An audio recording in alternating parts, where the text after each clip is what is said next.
Hello friends, मेरे channel पे आपका स्वागत है। उम्मीद करता हूँ कि आप सब लोग सही सलामत होंगे।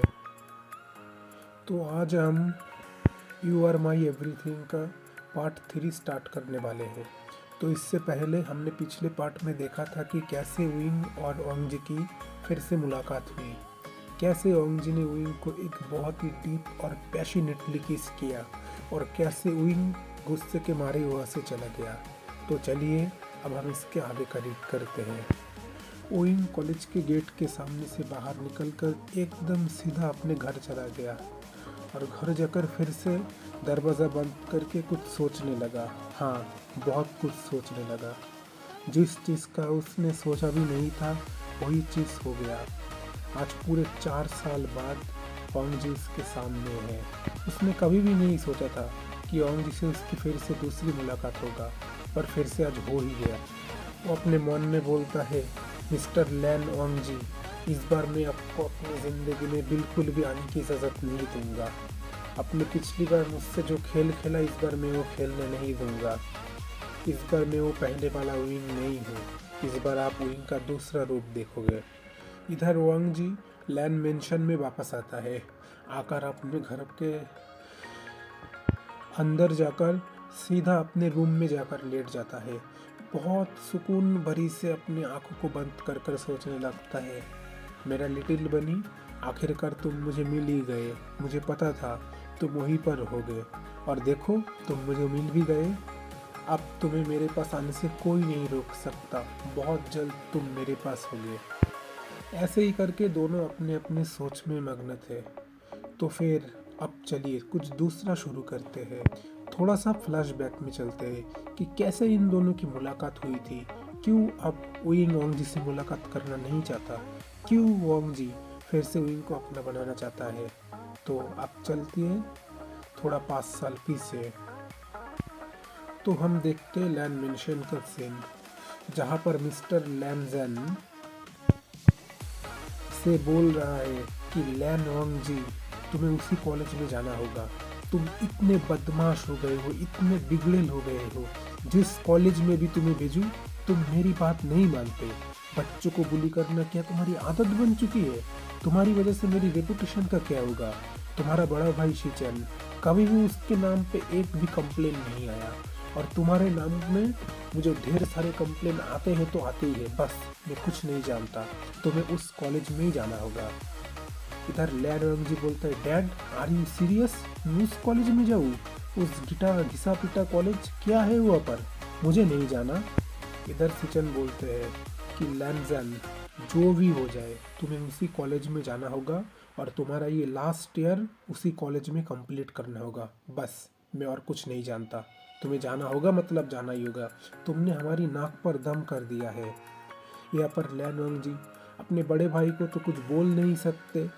उसने बोला, ठीक है ब्रदर, जो आप बोल रहे हो वही करूँगा। इधर वो अपने मन में बोलता है, आप लोग देखिए मैं क्या करता हूँ उस कॉलेज में जाकर। इधर विंग की फैमिली को थोड़ा देखते हैं। कांसासिडन और विंग। विंग के डैड बहुत साल पहले ही गुजर गए। विंग, उसके मॉम के अलावा विंग की इस दुनिया में अभी फ़िलहाल कोई नहीं है। दोनों का छोटा सा फैमिली।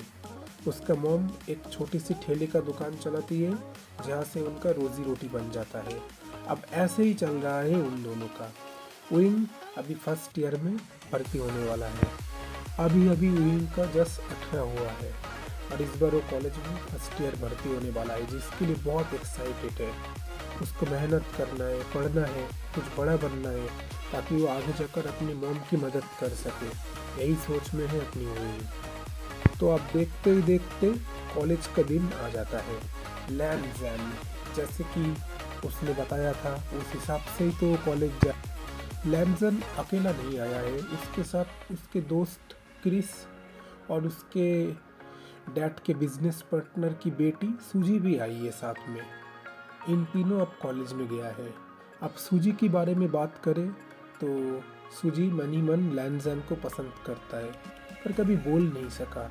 पर वो एक तरीके से श्योर है कि उसके डैड और लैनजेन के डैड का जो बिजनेस है, उस बिजनेस को आगे बढ़ाने के लिए फ्यूचर में जाकर उसके साथ लैनजेन की शादी हो ही सकती है।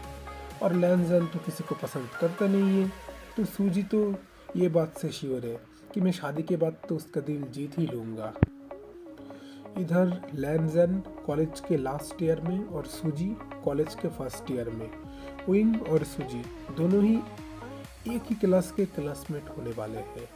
अब जैसे कि क्लास शुरू हुआ, ऐसे ही करते करते दिन बीतने लगे। ऐसे करते करते करीब 6 महीने हो गए। विंग और वांग जी इन दोनों की अभी तक मुलाकात नहीं हुआ। तो 6 महीने में जैसे ही फर्स्ट सेमेस्टर ख़त्म हो जाता है, उसका रिजल्ट बहुत ही अच्छा आता है। विंग क्लास का टॉपर बनता है और सूजी जो कुछ भी कर नहीं पाता, दिन भर लैंजन करते करते उसको तो ज़ीरो ही मिलते हैं। इधर हर लोग कॉलेज का सिर्फ विंग अच्छा है, विंग बहुत अच्छा है। सर हमेशा सूजी को सुनने लगते, करे विंग जैसा बने, वो लड़का कितना मेहनती है, उसका सिर्फ मम्मी ठेले की दुकान चलाती है, ऐसा मेहनत करता है, वैसा मेहनत करता है। इधर सूजी तो अंदर ही अंदर बहुत से ज़्यादा जलन हो रही थी कि इस लड़के ने तो मेरी ज़िंदगी में दम करके रख दिया है। और ऊपर से अगर सूजी किसी भी लड़के को परेशान करने जाए, किसी भी लड़की को परेशान करने जाए, विंग उनके बीचों में आ जाता है। हमेशा उसे धमकाता है कि मैं प्रिंसिपल सर को जाकर बता दूंगा, जिसकी वजह से तो वो और परेशान होते रहता है। तो उसने अब बनाया अपने मन में एक, अभी कॉलेज का कैंटीन में लैनजन, क्रिस और सूजी तीनों बैठे हुए हैं। सूजी अब लैनजन से बोलता है, अरे लैनजन तुझे ना एक बात बतानी थी, मेरी एक मदद कर सकता है? मदद तेरी कौन सी? बोले देखना, मेरे क्लास का जो टॉपर है, अरे क्या नाम है उसका, वी भूषियान, मेरी तो नाक में एकदम दम करके रख दिया है। लैनजन ने बोला, तुम्हारी कौन सी मदद करूँ मैं?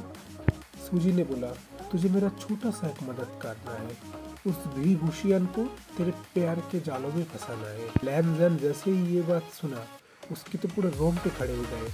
बोला सूजी, आर यू मैड, तू क्या पागल हो गया है? वो एक लड़का है, मैं एक लड़का हूँ, मैं गे थोड़ी हूँ जो मैं उसको प्रपोज करूँगा। बोला अरे उससे क्या बनता है, तो खुद को देखना, इतना हैंडसम, इतना सुंदर दिखता है। लड़के तो क्या, अगर कॉलेज की कोई भी लड़के भी तुझे देख ले तो वो भी तेरे लिए फिदा हो जाएंगे। और कहा वो भी होशियार है, दुबला पतला चश्मिश लड़का, अगर तू जाकर उसको प्रपोज करे ना, वो अगर गे ना भी हुआ तो भी वो गे बन जाएगा। तो दिखता ही ऐसा है। इधर पास में क्रिस बोल रहा है, अरे हाँ यार सच में, चलना, थोड़ा सा किसी को थोड़ा प्रैंक करता है, अब जो करना है करना, लास्ट में सॉरी बोल देना, बस ये सब बराबर हो जाएगा। इधर सूजी बोलता है, लैनजन और एक बात करनी थी, तू ना, मैं जो जो बोलूँगा उस विभूषण से वही काम करवाना, प्लीज़, हमारी दोस्ती के खातिर प्लीज़ मान जाना ये बात। अब लैनजन भी कॉलेज में बहुत लड़कों को बुली किया है, उसके बाप के पैसों का घमंड तो उसको है ही, और आगे जाकर ऐसा मौका मिला तो छोड़ेगा कैसे। अब तो तीनों फ्रेंड ने एक टारगेट बना लिया कि विंग को, लैनजन को अपने प्यार के जाल में फंसाना है और उससे देकर जो मन चाहे वही काम करवाना है। इस तरीके से तीनों दोस्तों का प्लान बन गया। अब आगे देखते हैं लैनजन अब थोड़ी थोड़ी करके विंग से कैसे मुलाकात किया जाए इसका प्लान करता है। वो कभी कभी विंग के पास जाता है, उसकी थोड़ी बहुत मदद करता है, थोड़ा बहुत हेल्प करता है। ऐसे ही करते करते पूरे 1 महीने हो गया। लैनजन हमेशा विंग की केयर करता है, विंग के पास रहता है, हर किसी से प्रोटेक्ट करता है, जिसमें विंग के मन में भी थोड़ा बहुत लैनजन के लिए एक सॉफ्ट फीलिंग आ गया था और लैनजन तो इसी मौके का तलाश कर रहा था। ऐसे ही एक दिन कॉलेज की कैंटीन में लैनजन और विंग बैठे हुए हैं। अब लैनजन विंग बोलते हैं, विभूषण, मैं ना तुम्हें कुछ बताना चाहता था। बोला, तब जाके विंग ने बोला, जी बोलिए। लैनजन ने बोला, अच्छा विंग, 2 लड़के लड़के प्यार करना क्या गलत बात होती है? विभूषण ने बोला, आप क्या बोल रहे हैं, गलत थोड़ी है, प्यार तो प्यार ही होता है, लव इज लव, इसमें गलत कौन सी बात है? तब लैनजन ने बोला, विंग मैं तुम्हें कुछ बताना चाहता हूँ। बोलिए सर। मैं आई लव यू विंग। वांग जी ये भी कहना चाहता था कि मैं तुमसे प्यार करता हूँ, पर अचानक से उनके मन में आया, ये क्यों बोलूँ, एकदम डायरेक्ट बोल दिया, आई लव यू। विभूषण टुक पूरा सन्नाटा रह गया कि क्या बोला। तब अंजी ने बोला रुको रुको रुको, मैं तुम्हें कुछ बताना चाहता हूँ। जब से तुम इस कॉलेज में आए हो, तुमसे मैं मिला हूँ, तब से तुम्हें मैं बहुत पसंद आ गया हूँ। प्लीज़ एक्सेप्ट मी हुई। तुम इसके लिए सोच सकते हो, सोचो, टाइम लो, पर प्लीज़ तुम धीरे समझ के फिर मुझको हाँ बोल लो, क्योंकि मैं सच बोल रहा हूँ। मेरा आज तक ज़िंदगी में किसी के भी ऊपर दिल नहीं आया। मैं पहली बार तुम्हें देख कर प्यार कर रहा हूँ, प्लीज़ एक्सेप्ट मी। उन्होंने बोला ठीक है, मैं सोच के बताऊंगा बाद में, कहकर विंग वहाँ से हट गया। लैनजन का दिल का एक कोना बोल रहा है कि लैनजन, तुमने उनको ये झूठ नहीं, तुमने अपने मन से बताया कि हाँ तुम उसके लिए फीलिंग्स रखते हो। क्योंकि आज तक लैनजन ने किसी भी लड़के के ऊपर ये फीलिंग नहीं रखा जो फीलिंग उनके पास है। पर लैनजन का ईगो, वो घमंड, वो उसको इग्नोर कर रहा है कि नहीं, तो कैसे उस लड़के से प्यार कर सकता है। कहा वो लड़का, तो अच्छे अच्छे लड़के को प्यार कर सकता है, अच्छे अच्छे लड़के तेरे लिए पागल है, तो इस लड़का, इसमें ऐसी क्या बात है। लैनजन अपने मन मुस्कुराता है कि आखिर मछली फंस गई जाल में, अब देखते हैं इसका नतीजा।